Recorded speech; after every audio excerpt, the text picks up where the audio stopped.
Assalamualaikum warahmatullahi wabarakatuh. Perkenalkan, nama saya Kurato Aini, NIM 19060053.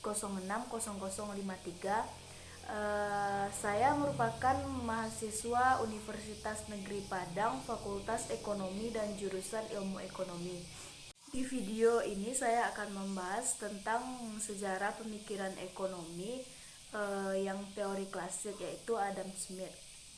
Pada teori klasik Adam Smith ini terbagi menjadi 7 bagian, yaitu yang pertama hakikat manusia serakah, yang kedua pasar bebas, yang ketiga teori nilai atau value theory, yang keempat pembagian kerja, yang kelima teori akumulasi kapital, yang ketiga pengaruh Adam Smith, yang keempat Adam Smith atau Nabi Muhammad.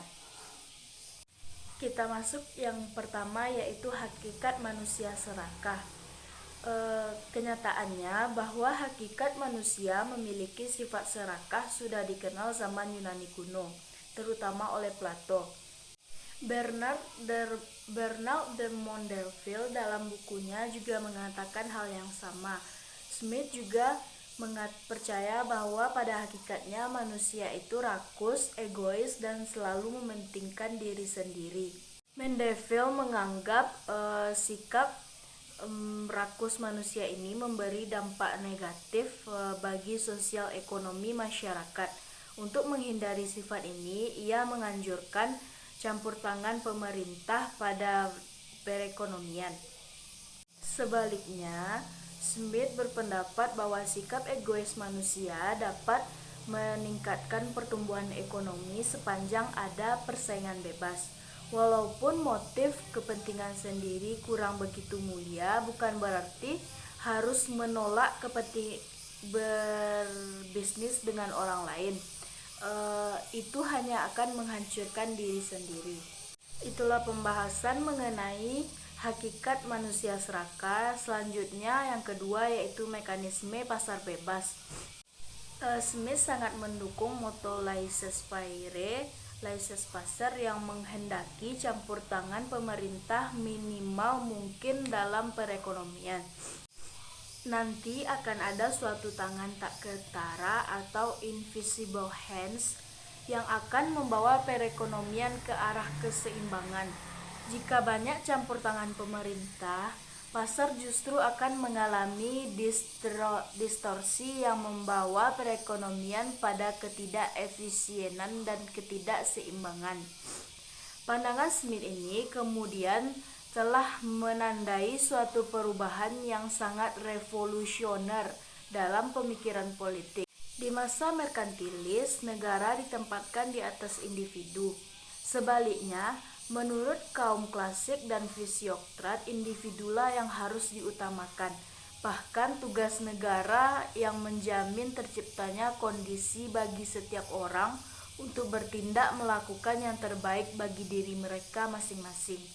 Yang ketiga, yaitu teori nilai atau value theory. Teori nilai terbagi dua, yaitu nilai guna dan nilai tukar. Nilai guna yaitu cara untuk menilai suatu barang dengan harga melalui kegunaan barang tersebut dalam kehidupan sehari-hari. Yang kedua, yaitu nilai tukar, yaitu cara untuk menilai harga suatu barang yang ditentukan oleh jumlah tenaga yang diperlukan untuk menghasilkan suatu barang. Smith menyatakan untuk mengukur tenaga dalam menghasilkan barang tidak bisa hanya diukur dari jam kerja saja, melainkan keterampilan tiap orang. Ia menggunakan harga, tenaga labor atau upah sebagai alat ukur. Tingkat upah sekaligus menentukan perbedaan tingkat keterampilan labor. Perbedaan keterampilan tenaga kerja dalam menghasilkan barang digunakan Smith untuk mematok harga. Menurut Smith, hubungan nilai guna dan nilai tukar barang yang mempunyai nilai guna tinggi kadang-kadang tidak bisa ditukar dengan barang lain. Nilai tukar bagi Smith dapat diartikan dengan kemampuan suatu barang untuk memperoleh barang lain. Jika diperhatikan, konsep nilai Smith bersifat mendua. Ia belum atau tidak paham dengan harga relatif, perbedaan utilitas total dengan utilitas marginal dan utilitas rata-rata. Smith hanya berfokus pada utilitas total saja. Kelemahan Smith ini dapat dipecahkan oleh muridnya sendiri, yaitu Alfred Marshall. Yang ketiga yaitu teori pembagian kerja. Menurut pandangan Smith, pembagian kerja akan mendorong spesialisasi. Orang akan memilih pekerjaan yang sesuai dengan bakat dan kemampuan masing-masing. Adanya spesialisasi, setiap orang tak perlu menghasilkan setiap barang yang dibutuhkan secara sendiri-sendiri. Akan tetapi, menghasilkan satu jenis barang yang kelebihan barang atau kebutuhan sehari itu diperdagangkan di pasar. Pembagian kerja ini menyebabkan setiap orang ahli di bidang masing-masing. Dengan demikian, produktivitas meningkat sehingga hasil produksi secara total juga akan meningkat. Selanjutnya yaitu teori akumulasi kapital. Adam Smith menjelaskan cara terbaik untuk menghasilkan laba ialah dengan melakukan investasi, yaitu membeli mesin dan peralatan.